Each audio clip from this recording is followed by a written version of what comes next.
The annual gathering of conservatives, known as CPAC, will pick up for day 2 later this morning after Elon Musk helped kick off the first day of the conference by swinging around a tricked-out chainsaw. Yeah, no, you're actually hearing that. It's not just because it's early. Musk wielded the chainsaw gifted to him by the president of Argentina as a symbol to promote cost-cutting measures and slashing government spending. A bit on the nose. Musk spoke to the crowd about the work the Department of Government Efficiency is doing. He then joked about concerns regarding Doge's recent work at the Social Security Administration and the access they tried to get to sensitive information there. Listen, like if I steal some Social Security, I can finally buy nice things. Yeah. You know?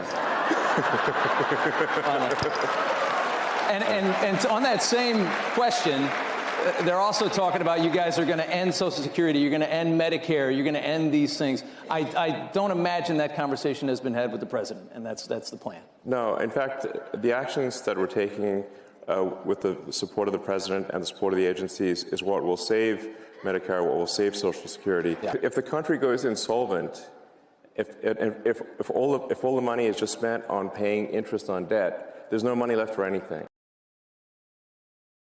I am become meme. Yeah, pretty much. I'm living the meme. It's like there's living the dream and there's living the meme, and it's pretty much what's happening, you know. You're like, I think you're bigger. I mean, Doge started out as a meme. Think about it. And now it's real. Isn't that crazy? Isn't that crazy? Musk also spoke about Russia's war on Ukraine, denying that he's a Russian asset, while also calling for an end to the war.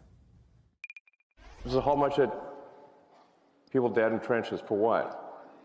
And I'll tell you what for what. It's like for the biggest graft machine that I've ever seen in my life. That's for what?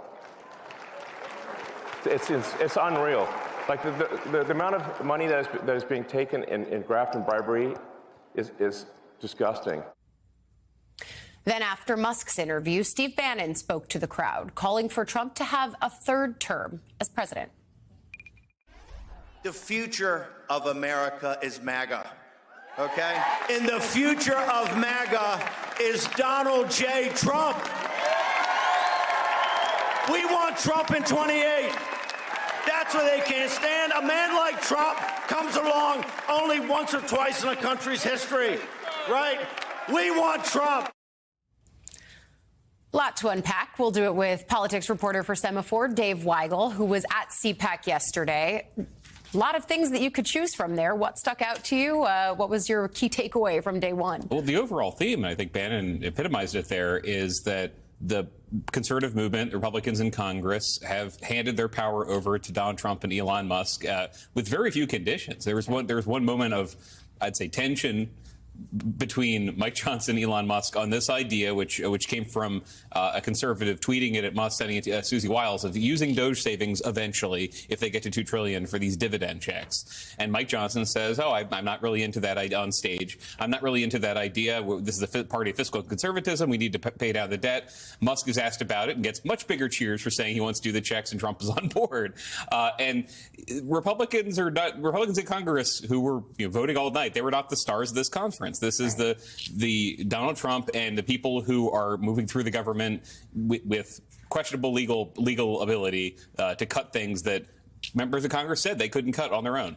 And the chainsaw, I think, however ridiculous, is also an apt metaphor for the way that they are going about it. But even yesterday, as we were previewing CPAC, our guest on the show said, the Gipper must be looking down and saying, well, at least they've still got tax cuts. He did a far better impression. I'm not even going to try. But it really does show you the ways that this Republican Party has seemingly abandoned a lot of the key principles that they, for a long time, were so centrally for. Yeah, it is a nationalist party now. They're used 10 years ago. You would have arguments at CPAC about immigration. Should we support immigration reform as conservatives? And that's over because Trump won and he increased the share of the non-white vote, the Hispanic vote.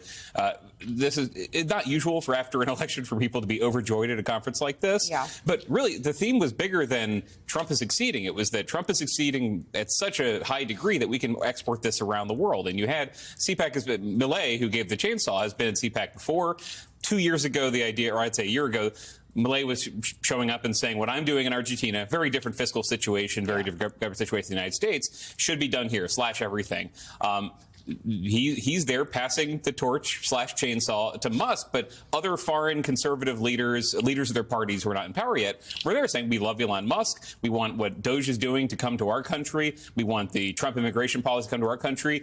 There was an ovation for the mention of J.D. Vance's speech in Munich, saying, yes, we want Americans to export their versions of free speech and their versions of, at the moment, cost cutting around the world. We want it, not imperialism per se, because this is not Dick Cheney and Liz Cheney showing up and talking about war in Iraq. It's saying American power epitomized by Donald Trump is what the entire world needs.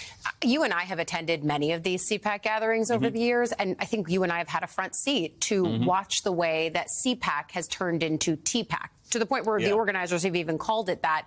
But I wonder, as we look ahead, there are some questions of, is this the way to figure out who's next in the pipeline? But you hear Bannon there. I mean, how seriously are people taking this idea of a third term? They can't do it, but is it a troll or is it more than that?